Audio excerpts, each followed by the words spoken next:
ದೇಶದಲ್ಲಿ ಭಯೋತ್ಪಾದಕ ಕೃತ್ಯಗಳನ್ನು ನಡೆಸೋದಕ್ಕೆ ಪ್ಲಾನ್ ಮಾಡಿಕೊಳ್ತಾ ಇದ್ದಂತಹ ಐಎಸ್ಐನ ಸ್ಲೀಪರ್ ಸೆಲ್ಗಳ ವಿರುದ್ಧ ಈಗ ಎನ್ಐಎ ಭರ್ಜರಿಯಾಗಿ ಬೇಟೆಯಾಡಿದೆ. ಎನ್ಐಎಯಿಂದ ಆಗಿರುವಂತಹ ಭರ್ಜರಿ ಬೇಟೆ ಹಾಗೂ ಡೀಟೇಲ್ಸ್ ಇದು ಯಾಕೆ ಇಂಪಾರ್ಟೆಂಟ್ ಆಗುತ್ತೆ ಅನ್ನೋದಕ್ಕೆ ಮಾಹಿತಿ ಕೊಡ್ತಾ ಹೋಗ್ತೀವಿ. ಇಬ್ಬರು ಮೋಸ್ಟ್ ವಾಂಟೆಡ್ ಶಂಕಿತ ಉಗ್ರರನ್ನ ಬಂಧಿಸಲಾಗಿದೆ. ಇವರು 2023ರ ಪುಣೆಯ ಐಸಿಸ್ ಮಾಡ್ಯೂಲ್ ಪ್ರಕರಣದಲ್ಲಿ ಬೇಕಾಗಿದ್ದಂತಹ ಉಗ್ರರು ಇಂಡೋನೇಷ್ಯಾದಲ್ಲಿ ಸೇಫ್ ಶೆಲ್ಟರ್ ಅನ್ನು ಪಡ್ಕೊಂಡಿದ್ರು. ಇಷ್ಟು ದಿನ ಅಬ್ಸ್ಕಾಂಡಿಂಗ್ ಆಗಿದ್ರು, ಭಾರತದಿಂದ ನಾಪತ್ತೆಯಾಗಿ ಇಂಡೋನೇಷ್ಯಾದಲ್ಲಿ ಇದ್ರು.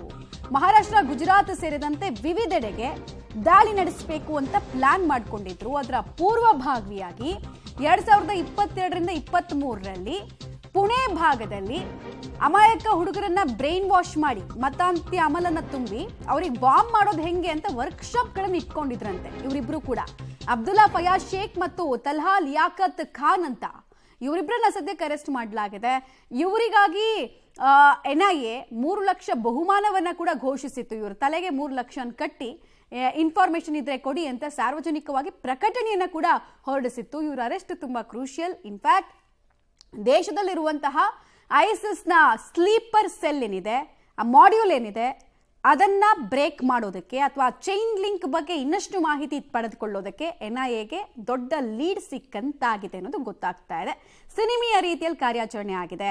ಇಂಡೋನೇಷ್ಯಾದಿಂದ ಮುಂಬೈ ಏರ್ಪೋರ್ಟ್ಗೆ ಬರ್ತಾ ಇದ್ದ ಹಾಗೆ ಇಮಿಗ್ರೇಷನ್ ಅಲ್ಲಿ ಇದ್ರೂ ಅಷ್ಟೇನೆ, ಅಷ್ಟು ಬೇಗ ಇವರನ್ನ ಹೆಡೆಮುರಿ ಕಟ್ಟಿದ್ದಾರೆ.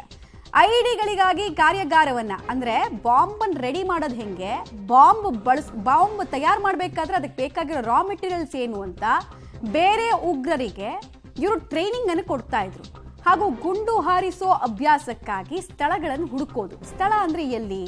ನಿರ್ಜನ ಪ್ರದೇಶಗಳನ್ನು ಆಯ್ಕೆ ಮಾಡ್ಕೊಳ್ಳೋದು. ಯಾವ ಕಾಡು ದಟ್ಟವಾಗಿದೆ, ಎಲ್ಲಿ ಕೂಂಬಿಂಗ್ ಆಕ್ಟಿವಿಟೀಸ್ ಇರಲ್ಲ, ಪೊಲೀಸ್ ಪ್ಯಾಟ್ರೋಲಿಂಗ್ ಎಲ್ಲಿರಲ್ಲ, ಎಲ್ಲಿ ನಮ್ಮ ಆರ್ಮಿ ಜೊತೆಗೆ ಐಬಿದು ಕಣ್ಣಿರಲ್ಲ, ಅಲ್ಲೆಲ್ಲ ನೋಡ್ಕೊಳ್ತಾ ಇದ್ರು. ಶಸ್ತ್ರಾಸ್ತ್ರ ದರೋಡೆ, ಕಳ್ಳತನದ ಮೂಲಕ ಹಣವನ್ನ ತಮ್ಮ ಕುಕೃತ್ಯಗಳಿಗೋಸ್ಕರ ಸಂಗ್ರಹ ಮಾಡ್ತಾ ಇದ್ರು ಅನ್ನೋದು ತಿಳಿದು ಬರ್ತಾ ಇದೆ.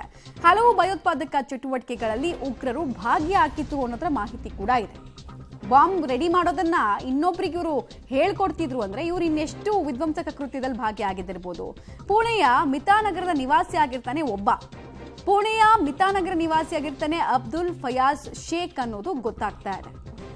ಇನ್ನೊಬ್ಬಂದು ಕೂಡ ಅಡ್ರೆಸ್ ಸಿಗ್ತಾ ಇದೆ ನಮಗೆ. ಪುಣೆಯಲ್ಲೇ ಇನ್ನೊಬ್ಬ ತಲ್ಹಾ ಲಿಯಾಕತ್ ಖಾನ್ ಕೂಡ ವಾಸ ಇದ್ದ ಅನ್ನೋದು ತಿಳಿದು ಬರ್ತಾ ಇದೆ.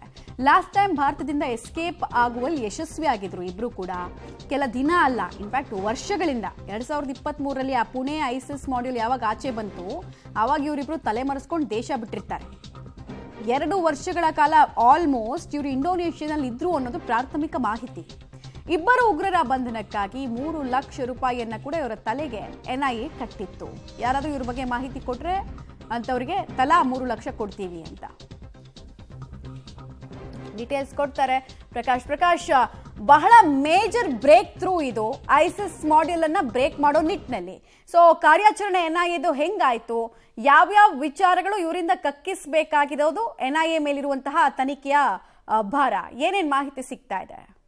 ಮಮತಾ, ಮಹಾರಾಷ್ಟ್ರ, ಗುಜರಾತ್ ಸೇರಿದಂತೆ ಭಾರತದ ಪ್ರಮುಖ ಒಂದಿಷ್ಟು ನಗರಗಳಲ್ಲಿ ಭಯೋತ್ಪಾದಕ ಕೃತ್ಯಗಳನ್ನ ಈ ಮೋಸ್ಟ್ ವಾಂಟೆಡ್ ಶಂಕಿತ ಉಗ್ರರು ಕೂಡ ನಡೆಸಿದ್ರು. ಅದರ ಬಗ್ಗೆ ಈ ಹಿಂದೆ ಕೂಡ ಎನ್ಐಎ ಅಧಿಕಾರಿಗಳು ಅವರ ಪತ್ತೆ ಹಚ್ಚುವಂತ ಕೆಲಸವನ್ನ ಕೂಡ ನಿರಂತರವಾಗಿ ಮಾಡ್ತಾ ಇತ್ತು.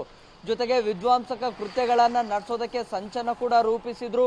ಜೊತೆಗೆ ಬಾಂಬ್ ತಯಾರಿಕೆ ಮತ್ತೆ ಅದನ್ನ ಹೇಗೆ ಪ್ರಯೋಗ ಮಾಡಬೇಕು, ಯಾವ ಭಾಗಗಳಲ್ಲಿ ಪ್ರಯೋಗ ಮಾಡಬೇಕು ಅನ್ನೋದ್ರ ಬಗ್ಗೆ ಕೂಡ ಒಂದಿಷ್ಟು ಪ್ರಯತ್ನಗಳನ್ನ ಕೂಡ ನಡೆಸಿದ್ರು. ಸೊ ಗುಪ್ತಚರ ಮಾಹಿತಿಯ ಮೂಲಕವಾಗಿ ಇವರನ್ನ ಪತ್ತೆ ಹಚ್ಚುವಂತ ಕೆಲಸ ಕೂಡ ನಿರಂತರವಾಗಿ ಎನ್ಐಎ ಅಧಿಕಾರಿಗಳು ಕೂಡ ಮಾಡ್ತಾ ಇದ್ರು. ಕೆಲ ದಿನಗಳ ಹಿಂದೆ ಅವರು ತಲೆಮರೆಸಿಕೊಂಡಿದ್ರು ಭಾರತದಿಂದ.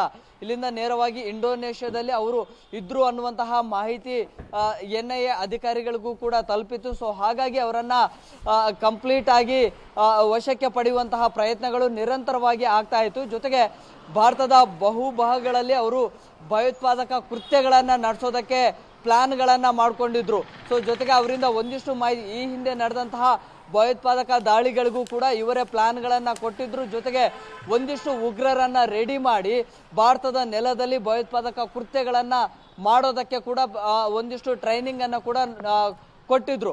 ಅದರ ಜೊತೆಗೆ ಟ್ರೈನಿಂಗ್ ಸೆಂಟರ್ಗಳನ್ನ ಆಯಾ ಒಂದಿಷ್ಟು ಪ್ರದೇಶಗಳಲ್ಲಿ ಮಾಡ್ಕೊಂಡಿದ್ರು ಅನ್ನುವಂತಹ ಮಾಹಿತಿ ಕೂಡ ಇದೆ. ಸೊ ಹಾಗಾಗಿ ಇಬ್ಬರು ಮೋಸ್ಟ್ ವಾಂಟೆಡ್ ಉಗ್ರರನ್ನ ವಶಕ್ಕೆ ಪಡೆದು ಅವರಿಂದ ಸಾಕಷ್ಟು ಮಾಹಿತಿಯನ್ನ ಪಡೆಯುವಂತಹ ಪ್ರಯತ್ನಗಳು ಕೂಡ NIA ಅಧಿಕಾರಿಗಳಿಂದ ಕೂಡ ಆಗುತ್ತೆ. ಸೊ ಇವರು ಏನೋ ಪುಣೆಯ ನಿವಾಸಿಗಳು ಕೂಡ ಆಗಿದ್ರು. ಸೊ ಅವರು ಮನೆಯನ್ನ ತೊರೆದು ಒಂದಿಷ್ಟು ವರ್ಷಗಳೇ ಕೂಡ ಆಗಿದ್ವು. ಭಯೋತ್ಪಾದಕ ಸಂಘಟನೆಗಳಲ್ಲಿ ಇವರು ಗುರುತಿಸಿಕೊಂಡಿದ್ರು. ಬೇರೆ ಬೇರೆ ಉಗ್ರ ಸಂಘಟನೆಗಳ ಮುಖಂಡರ ಜೊತೆ ಇವರು ಏನೋ ಸೇರ್ಕೊಂಡಿದ್ರು. ಅಲ್ಲಿ ಭಾರತದ ನೆಲದಲ್ಲಿ ಹೇಗೆ ರಕ್ತವನ್ನ ಹರಿಸಬೇಕು, ಜೊತೆಗೆ ಭಯೋತ್ಪಾದಕ ಕೃತ್ಯಗಳಿಗೆ ಹೇಗೆ ಮುಂದಾಗಬೇಕು, ಜೊತೆಗೆ ಸ್ಥಳೀಯ ಕಾಶ್ಮೀರಿ ಯುವಕರನ್ನ ಕರ್ಕೊಂಡು ಬಂದು ಈ ಒಂದು ಟ್ರೈನಿಂಗ್ ಸೆಂಟರ್ಗಳಲ್ಲಿ ಕೂಡ ಸೇರಿಸ್ಕೊಳ್ತಾ ಇದ್ರು ಅನ್ನುವಂತ ಮಾಹಿತಿ ಕೂಡ ಇದೆ. ಈಗ ಅವರನ್ನ ವಶಕ್ಕೆ ಪಡೆದು ಮತ್ತಷ್ಟು ಮಾಹಿತಿಯನ್ನ ಕೂಡ ಈಗ ಪಡೆಯಲಿಕ್ಕಿದ್ದಾರೆ NIA ಅಧಿಕಾರಿಗಳು. ಮಮತಾ. ಓಕೆ ಪ್ರಕಾಶ್, ಹಾಗೆ ಸಂಪರ್ಕದಲ್ಲಿರಿ, ವಾಪಸ್ ಬನ್ನಿ.